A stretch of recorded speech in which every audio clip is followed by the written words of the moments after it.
En cette fin d'hiver, il fait encore gris et frais à Paris, mais aux heures de pointe, les pistes cyclables ne désemplissent pas.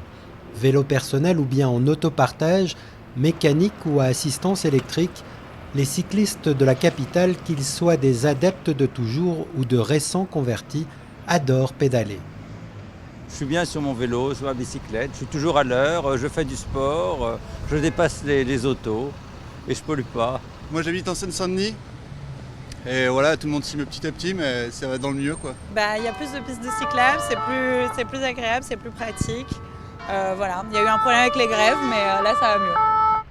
Quasiment disparu dans les années 80, le vélo est réapparu en force à Paris, comme d'ailleurs dans beaucoup de villes, avec plus d'une soixantaine de points de comptage récemment mis en place sur les grandes artères de la capitale.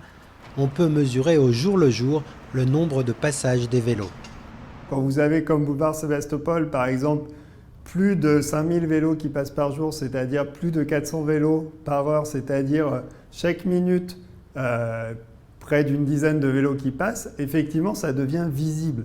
Et le fait d'avoir ces grandes pistes cyclables, ça a aussi donné de la visibilité aux vélos en créant des infrastructures où on voit passer effectivement ce flux de cyclistes et on voit le nombre, ce qu'on ne voyait pas jusqu'à présent.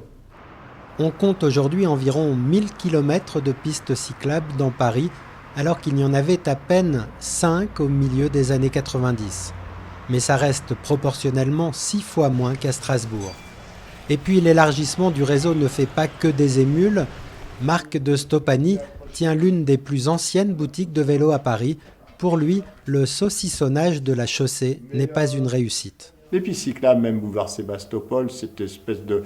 Les gens n'en sont pas du tout conscients, si vous voulez. On a plein de piétons qui traversent n'importe quand. On se croise un petit peu n'importe comment. Il y a un côté, si vous voulez... encore une fois, il y a une volonté peut-être de sécuriser le cycliste, mais le résultat, ce n'est pas forcément très probant. La sécurité du cycliste pose aussi la question de la place de la voiture dans la ville.